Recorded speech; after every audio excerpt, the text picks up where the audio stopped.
Hi and welcome. I'm Patrick Walsh, and I'm going to show you today how to build a fully encrypted application using the SaaS Shield platform from Ironcore Labs. We'll show how application layer encryption works in a multi-tenant notes application using multiple different persistence layers. We'll do a kind of a slides bit for a little while, and then we'll get into the actual app and what it looks like behind the scenes. First and foremost, why ALE? If you don't know about application layer encryption, you haven't seen the popularity it's gaining, it comes down to this. Basically, it gives an extra layer of protection even when things go wrong. So top 3 causes of breaches right now are stolen credentials, cloud misconfiguration, and software vulnerabilities. Okay, when one of these things happen, you get like cookies stolen from a database administrator's browser because they got malware, or an Elasticsearch or an S3 bucket made accidentally public, or maybe a load balancer has a vulnerability that lets someone get a foothold into your network and then start looking about. Most of the time, these are game over for having data stolen. But with application layer encryption, there's another layer of security that stops these attackers from getting at the data. It also can prevent insiders from peeking at data if, for example, there's a SaaS company and their customers are worried about who can see their data, and their employees can't see it unless they go through a specific access workflow in the application, if that's even allowed at all. There's several parts to this application. There's the application itself, and then it uses Elasticsearch for any kind of search, both keyword and vector. We'll show both. We use SQLite to represent a database. You could use any database you wanted to, Postgres, or even a NoSQL like a MongoDB. We use Amazon S3 to deal with attachments to notes. And lastly, we're using Ollama as a way to run some local LLMs. You can't have an application without LLM AI functionality these days. So there's not a lot of data here. It's just for demonstration. For each note, we have a title, a body, a category, and potentially one or more attachments. And all of the title, body, and category are stored in SQLite, where the title and body are encrypted, and the category is deterministically encrypted. If you're not familiar with that, it means that if you use the same key to encrypt the same piece of data multiple times, you'll get the same value. And this can be useful for filtering or for lookups, like on email addresses, for example. We are going to store a reference to the attachment, but not the attachment itself. For any attachments, the actual body of them will be stored in S3. And then finally, we're going to have both title and body in Elasticsearch in the keyword index and in the vector index, so we can search over both of those in 2 different ways. The Ironcore Labs platform protects data pretty much wherever you want. We do have a product that does end-to-end encryption, but that's not this. The Ironcore Labs SaaS Shield platform is really all about server-side application layer encryption patterns. Okay, and we support SQL databases, file stores, event queues like Kafka, all kinds of things. And we can help you to work with that encrypted data using our Cloaked Search and Cloaked AI products, which allow you to search over and find things on it, and the deterministic encryption for filtering type stuff and exact matches. All of this sits on top of that SaaS Shield platform, which does all the handling of the hard parts around application layer encryption. Orchestrating keys, handling hold your own key or bring your own key type patterns for those who need it, data sovereignty requirements, post-quantum requirements, and crypto agility. Tons and tons of things that happen. And of course, general things like performance. Now, searchable encryption is a concept that may not be familiar to everyone. And when it's done with ALE, so application layer encryption, in short, you encrypt before you send the data to the storage layer. That means that if someone else is running the storage service or has access to it, think about like how Amazon employees, if they get a subpoena from the US government, can go and peek at your data, right? If you're encrypting before you send it, they can't look at it. It's gobbledygook. And in the case of searchable encryption, we encrypt everything that's going to be indexed so that it's garbage in the index effectively, unless you have the right key. And with the right key, you can produce an encrypted query, which matches against encrypted data, which returns encrypted results. The server is blind, learns nothing about what just happened, about what was searched for or what was returned, but you can, in the application, for example, decrypt all those results and show them to the user. In our architecture here, we have a UI, and that's running. That's a React application. We have a server application. That's sort of a REST service for the CRUD on the notes and things. And the server application uses an SDK to encrypt and decrypt data before storing it in SQLite. Then The server also talks to Olama for doing those AI things. That's just transient data. There's nothing being stored there. In between our server and Elasticsearch, we have the cloaked search proxy, which automatically encrypts things being indexed and encrypts queries. And we have in front of Amazon's S3, which is the only thing that's not currently running locally on my computer, we have this S3 proxy, which means that you don't have to change your code having anything to do with Elastic or S3. If you already use those things, it'll just magically take care of all of this for you. I mentioned the demos running locally. I could show that right now. I'm not going to bother. There's a whole bunch of logs. We're not going to need to look at them for this, but there are quite a few Docker containers going right now, of which I've told you about several. But there's one more that I haven't mentioned, and that is this thing called the SaaS Shield Tenant Security Proxy, or TSP. And the Tenant Security Proxy is the thing that does all of the handling of keys. So each of these different pieces, the SDK and the two proxies, call to it to ask for help on wrapping and unwrapping keys, and then it will call out to one or more KMSs as needed based on segments of data, some of which could be remote, different regions, owned and operated by different people and so forth, which are needed in order to unlock the data. All of that is handled there. Now, there's a couple more pieces going on here. There's a thing that runs in the cloud. All of those pieces we talked about previously, except for the tenant KMSs, are in your infrastructure, right? In Ironcore's infrastructure, we run this thing called the configuration broker. And it's a totally blind service. It basically just farms out encrypted data. It gets encrypted data and it farms out encrypted data to the proper tenant security proxies.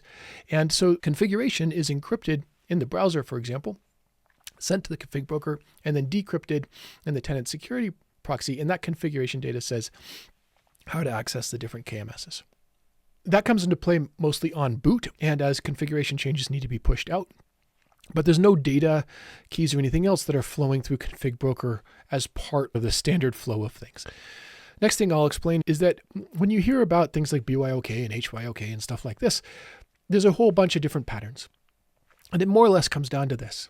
You can have vendors holding the key or customers holding the key, and you can have kind of low-level encryption or application layer encryption. We actually support all of these boxes here, but the best, the gold standard, the one people should strive for, especially if they're not going to aim for end-to-end encryption, is that one in the top right corner where customers hold the key and it's application layer encryption. And this entire demo is specific to that top right box. We have a number of different KMSs that we support. So we support all the major ones: Google KMS, Azure Key Vault, Amazon, and Thales Cipher Trust, which through their partners can be run independently in a number of different countries or on-prem by customers directly themselves. All of these can be backed by HSMs, hardware security modules, and they all allow for various types of data sovereignty. Or of course, none of that is required, and you can hold your own keys on behalf of your customers in any of these places as well, with whatever HSM backing you desire. Okay, we'll go right into the Notes app. It's a multi-tenant app. It's a simple list detail kind of a thing with attachments. This is our Notes app. We are planning to open source it. By the time you see this, it may already be open source. And if I want to, I can browse all the notes and click into different ones. I can filter to just see the notes based on games or gardening or punk rock. And right now I'm logged in as this Ironcore organization. We don't in the demo app actually have log in and log out, but I can switch context to this Iguana Tech organization. And they have a totally different set of notes, and they're all encrypted with the Iguana Tech keys, not with the Ironcore keys. And so because there are these two different organizations, because they use different keys, their data is totally independent, even if it's intermixed in a multi-tenant kind of way in the same database as it is in this case. And you couldn't ever accidentally, with a SQL injection or something, pull back data from two different companies and have the decrypt work and so forth. So you have a ton of protection. There's this virtual isolation between tenants. Let's go back to this one. And if we want to search, we can search for the Ramones, let's say. And then, hey, look at that. This is search. It worked. There's only one thing that returns that. Let's search for band. There's a few results.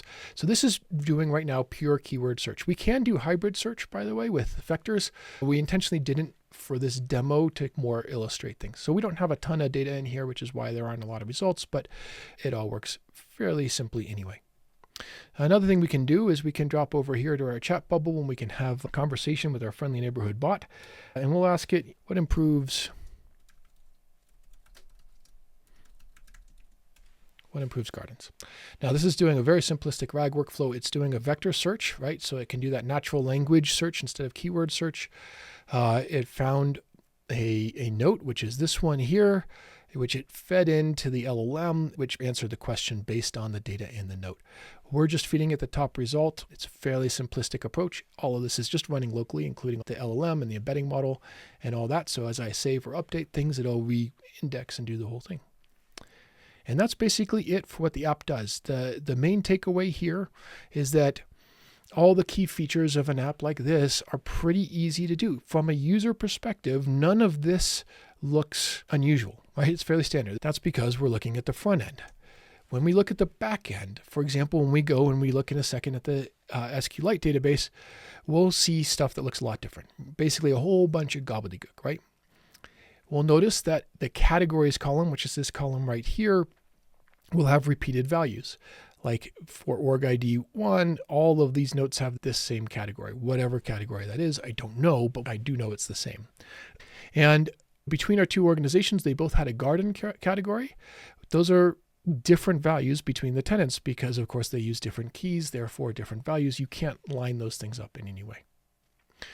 Now, the title and body fields, these are randomly encrypted, but you might notice all these repeating values at the front. That's because we push headers on all of the ciphertext so that we can understand how to decrypt it and figure out what key is needed, what algorithm, all that stuff is pushed onto the front. And then this is all base 64 encoded before it's stored. So let me show you what that looks like in practice. And we'll just say select star from note, and we'll get rid of all this.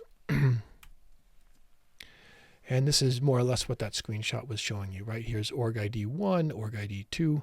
And if I look through here, I'll see a couple other things. So the first thing I'm going to see is created and updated column, and those aren't encrypted. It's metadata that we don't feel is sensitive, so we've left it alone. The other column I want to call attention to is this one that's labeled EDEC. Okay, EDEC stands for Encrypted Document Encryption Key. So what's going on here is every single row is encrypted with a unique random AES-256 GCM key. And that key is then encrypted using the per tenant key.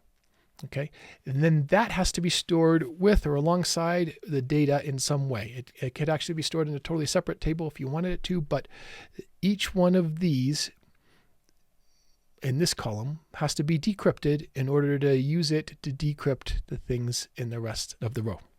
Couple things that are worth noting at this point, and one is that IronCore's performance is really, really good.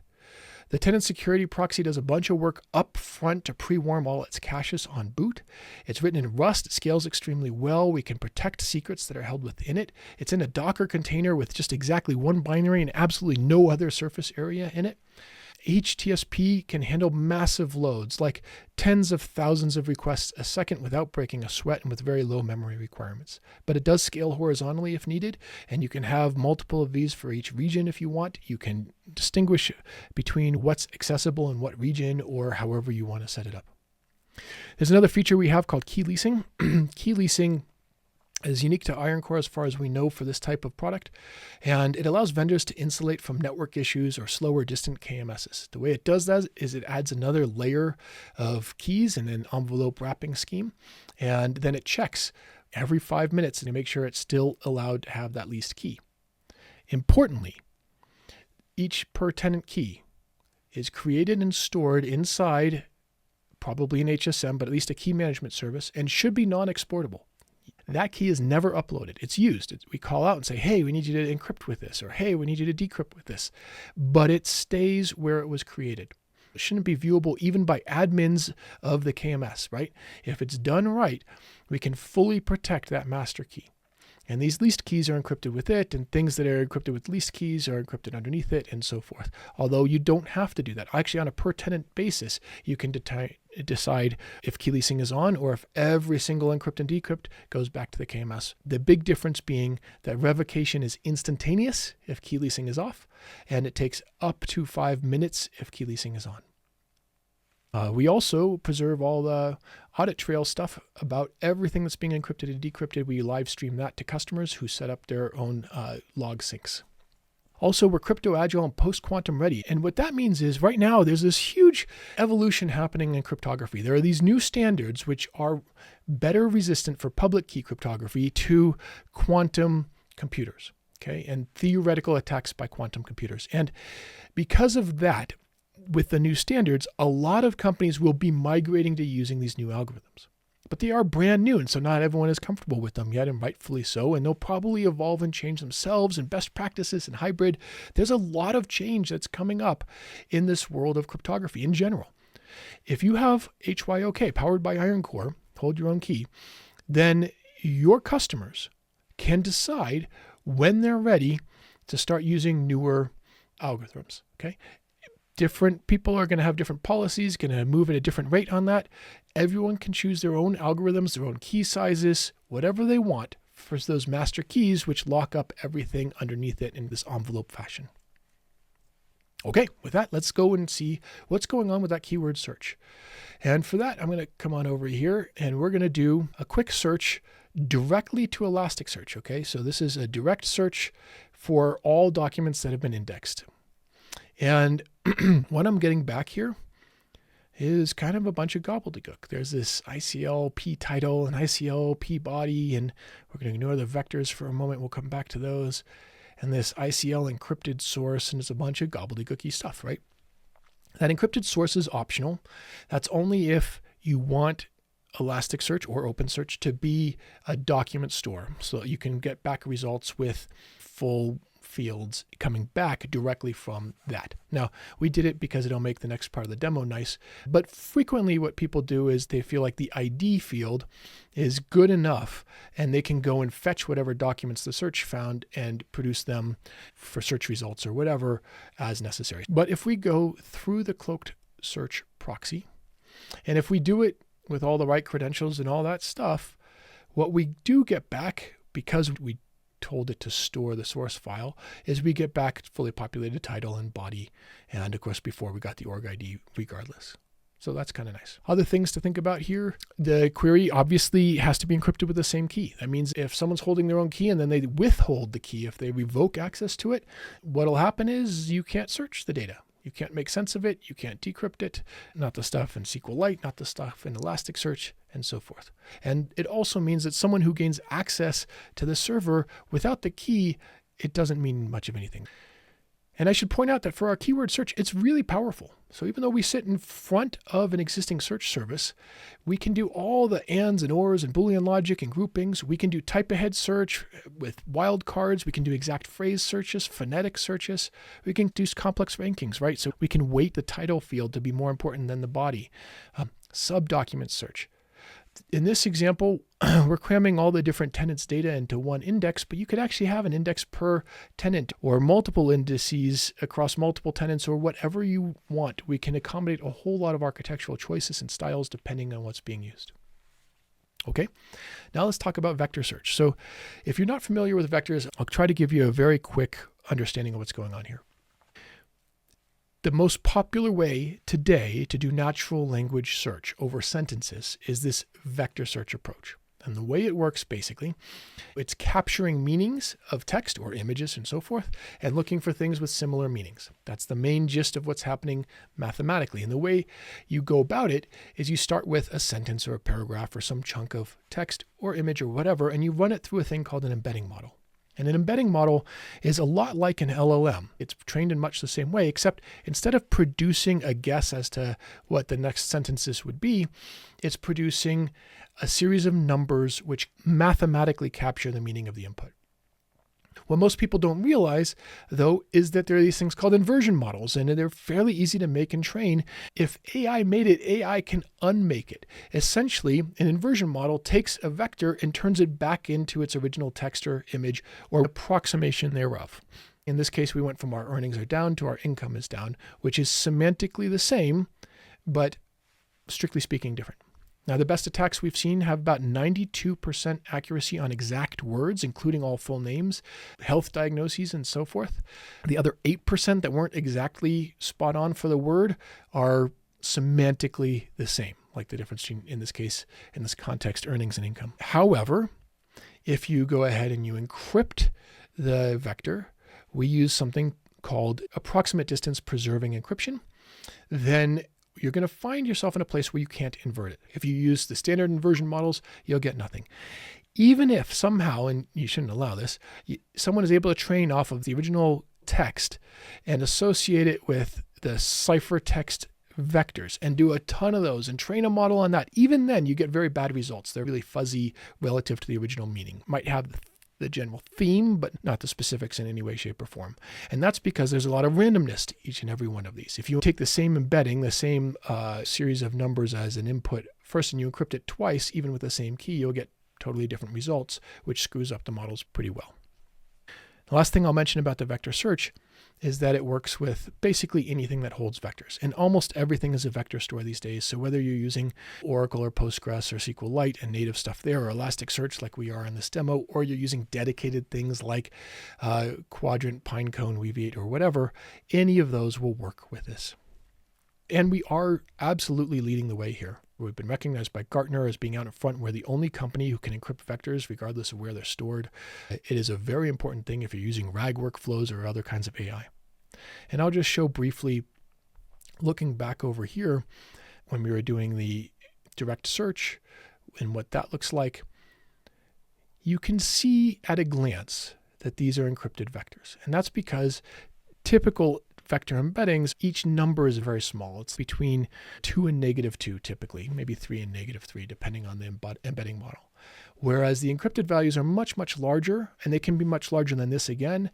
The signs can change and flip, and each time you do it, they might change and flip again, and it's significantly different looking, so you can tell at a glance, if you know what you're looking for, that, that's an encrypted vector. Now, this vector is useless unless you're able to encrypt with the same key a query to match against it. Okay, and then the last thing that we saw was attachments. Did I show you attachments? Let me show you attachments real quick. So we'll go back to searching for Ramones. Okay, and in here we have this attachment here, and this is stored in S3. And if you're looking closely, you'll notice that we're currently looking at localhost port 9002, which is where our UI is.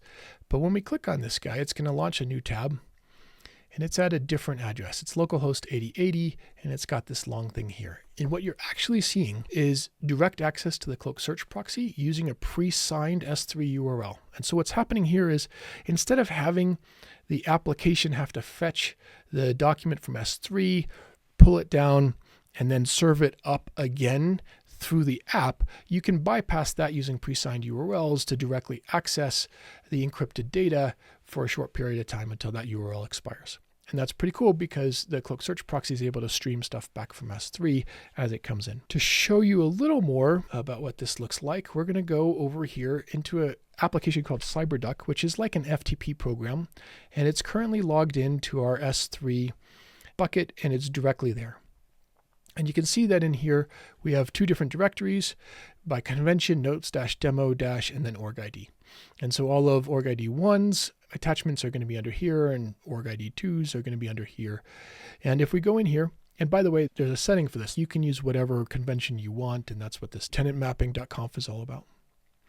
And so what we're actually doing when we do this is we're doing SSE-C, or server-side encryption, using Amazon's functionality for encryption. So this is one of the few places, maybe the only place, where Iron Core isn't actually doing the encrypting. Instead, we're doing the key management. So when we upload a file, we pass to Amazon a key with it. Okay, it's a random new key for every single file, period. And then we actually store the encrypted version of that key as metadata on top of this file.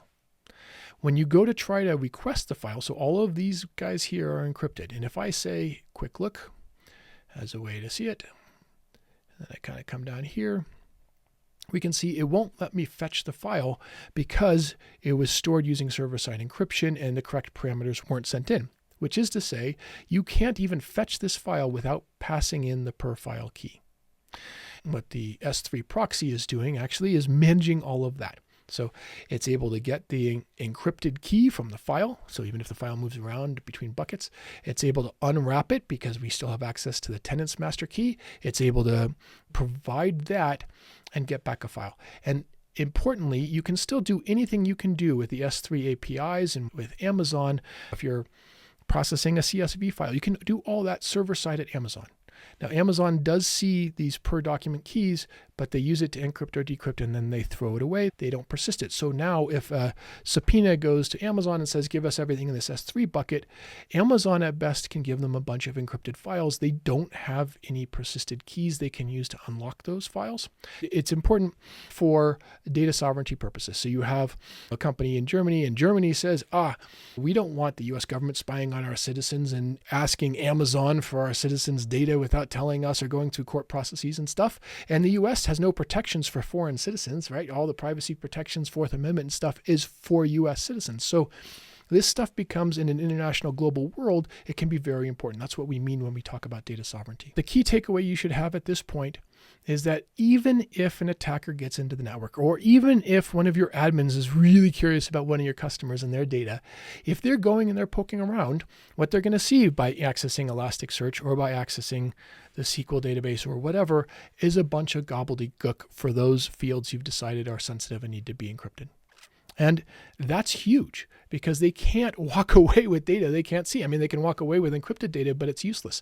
In order for them to get proper access to that, they have to compromise the keys. And that is much harder because keys are much better locked down. And we can make it so that the application itself has access to certain keys that nothing else does, to make it so that the administrator cannot easily do that. And there's a whole bunch of practices, we have a whole blog on it, that can help to make this sort of pattern actually work in practice really well. The SDK integration is very simple. Some people worry, it's not like some magic database that does everything for you. No, it's not. The whole point is we encrypt before we store. Right? It makes us very flexible too because, again, things can go into queues and other places. And we make it dead simple. You call encrypt with the proper metadata and a permissioned application, and you call decrypt after you fetch. That's it. That's the whole thing. It's really that easy. All the audit trails of key management, everything else is just magically done. There are no decisions here for developers to make. There's no way for developers to mess up the cryptography, to reuse IVs or anything like that, because that's all hidden.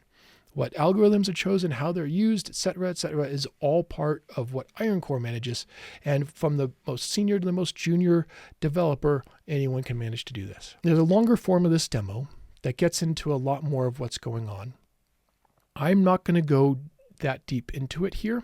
I'm just going to talk to a few things. The first one is this thing called the config broker. The vendor can log into the config broker. They can create configurations which point to KMSs, and they can associate those to their customers if they want to. Or they can choose to invite their tenants. And at any point, they can start one way and then invite their tenants and graduate to a hold your own key scenario. When they go to invite a tenant, the tenant gets an email, they get to sign up, become an admin, and they can log into the interface. All of this can be branded, by the way. So our enterprise customers, it would be their logo here. It would be their domains and their logos and colors in there. When a customer logs in, they can set up their own KMS. If they aren't familiar with KMSs, we have wizards to optionally guide people through with screenshots of every step for every KMS we support, every step of what they need to do, coaching on what the best practice is for how to set up that key so that it's not exportable, so that it's only used for this one purpose and not repurposed with another key that's being used elsewhere, so that it can be revoked to shut off something, etc., etc. We can help them set up auto key rotation. As keys rotate, we automatically deal with it. This is, for example, the KMS management in GCP. There's similar things in AWS and elsewhere. And in this, you can hit something like the rotate key button, or you can set up a rotation period. And as these change, as new keys are made available, we automatically start encrypting to the newest, and we automatically know how to access the right key, even if key slots are migrated, for example, as new algorithms are adopted, even if KMSs get changed. So some customer might start off on Amazon, but then they have some big contract with Microsoft and a ton of excess capacity over there they're not using, and they want to move to that, and instead of paying Amazon so much money, whatever, right? These things happen. People migrate and move. We're always going to encrypt to the most recent, primary, and active, and we'll decrypt from whatever key is necessary. Now, rekeying is another thing to talk about here, because we do support rekeying. This is where someone has, let's say, moved KMSs, and they say, well, for whatever reason, we want to shut down the old one. We don't want to pay Amazon any more money, even for our old data. At that point, you effectively have to re-encrypt everything, except in our world, you don't re-encrypt everything. Not exactly. If we look back to the SQL, if we do a rekey, and we can do this here, let's see. This is node ID 63, and I'm going to go hit this rekey button here to demonstrate. And nothing just obviously happened, but I'll show you in a second what's going on. And I'm going to also show real quickly in our documentation what's going on. So this is a rekey edec call. So what's happening? Well, here, if we look at just, see where ID equals 63, category, title, body stay the same. The edec is what changes. And what happened is, so the key for this row doesn't have to change. None of that data has to be touched. If you have bigger files, bigger things, it doesn't have to be touched. In order to make it so that the newer key is the one that operates here, we go through and we just re-encrypt that document encryption key. And that's a very fast and lightweight operation on small amounts of data, which means you can do it relatively quickly. You can also, we give you ways that you can scan through here and find just the edecs that were encrypted with the old thing, so you can pluck those out and just redo those. So a whole bunch of tools, and this is like the tip of the iceberg for the types of tools we give, right? There's a lot of life cycle things, a lot of things to think about and worry about in an application layer encryption system, and IronCore handles all of that for you. And with that, I'm going to talk about some key differentiators for IronCore. First of all, this is true application layer encryption. There are folks who claim that even though they're embedding encryption into their data store. That's not application layer, that's in the data store layer, but there's FUD in the market, right? We have key leasing, high performance. We can store anywhere. We deal with all the life cycle management, including all the UI stuff, the invites, the flows, the interfaces for setting stuff up. We support a whole bunch of KMSs. We are algorithm independent. It's post-quantum and crypto agile, meaning people can adjust and move their master keys however they want. We end-to-end encrypt all the configs so that it's encrypted in the browser and only decrypted in the TSP. So that's end-to-end, but it's not client-to-client, but it's client-to-TSP encrypted. We have searchable encryption, so you can find and use that data. We support hold your own key and BYOK, although you can use our entire system and never use that at all, right? Just vendor-held keys are just for yourself. It doesn't have to be a SaaS app, to be clear, even though we market it that way.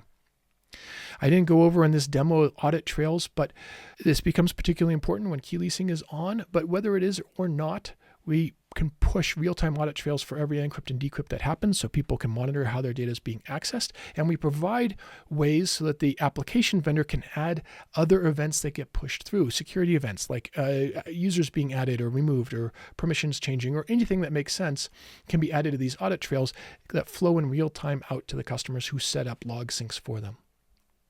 The developer SDKs are what we call developer proof. There's no decisions to be made. There's nothing to mess up.